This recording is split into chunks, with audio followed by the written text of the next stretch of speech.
Hello and welcome to this audio commentary for Carmen D'Avino's 1963 film, Pianissimo. I'm Stephen Broomer of Art and Trash. D'Avino described Pianissimo as a player piano brightly decorates itself in time to its own music.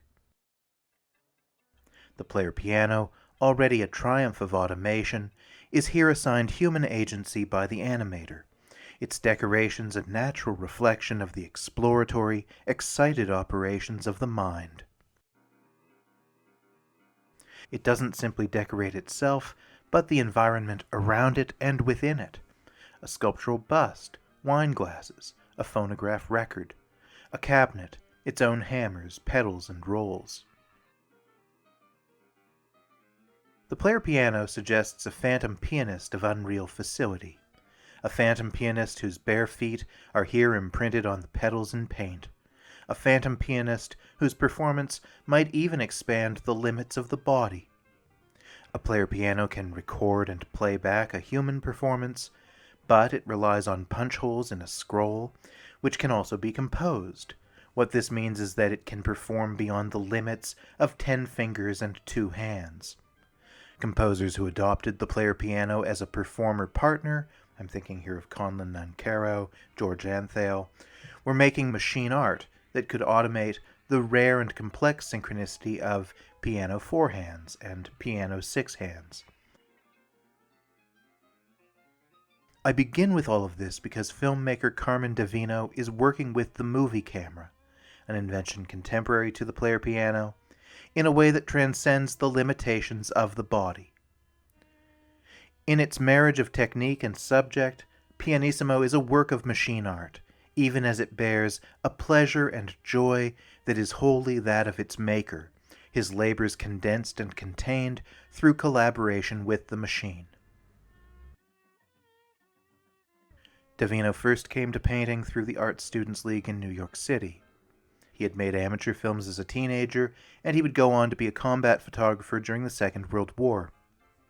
After that experience, he began formal studies in filmmaking while living on the GI Bill in Paris. By the time that D'Avino returned to the States in the early 1950s, he had realized that through the single-frame function of the movie camera, he could, in his words, expand and enlarge painting.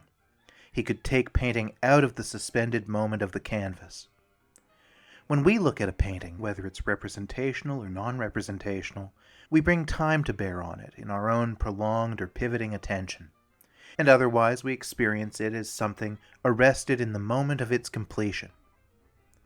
D'Avino realized that the operations of the stop-motion animator could give paint a kind of circulating life force that the canvas could not. D'Avino's filmmaking began from 2 realizations about cinema. First, that cinema was an art of time, and that the single frame was a unit equivalent to a brushstroke. And second, that the movie could portray space and depth in direct approximation to reality in a way that the flat plane of the painter's canvas could not. This led D'Avino to conceive of a kind of filmmaking that he called dimensional painting. In his dimensional painting films, paint flows of its own volition from the objects and environments on which he turns his camera. He first pursued this with The Room in 1959, and then with Stone Sonata and Pianissimo.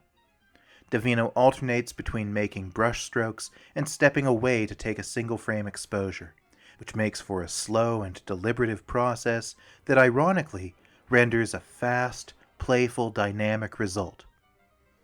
For D'Avino, this process was a realization of the true function of film, the possibility of animating into the world something magical, something impossible, revealing a potential for cinema that, in his words, live action and the running camera have a way of obliterating. Here in this strange piano parlor, paint perpetuates itself apparently without the presence of artist or brush. D'Avino's objects pulsate with a secret energy that ebbs out as paint, like the body's oils or like blood. The animator plays with perspective the three-dimensionality of the pianola and the room around it, giving way to a two-dimensional mapping of the player piano's interior world, in which its piano rolls have become animated with a persistent line that traces its way through to navigate its punch holes, bars of color forming, joining its punch holes, until something resembling a village of geometric Paul Klee-esque edifices emerges out of rectangles and triangles. D'Avino's dimensional painting is rooted in both the subversion of the traditional canvas and the pleasure of surprise. Jonas Mekas said about D'Avino's style that it makes you want to jump up and down, to sing, to run out into the streets with a bucket of paint and brushes, and paint all over the walls.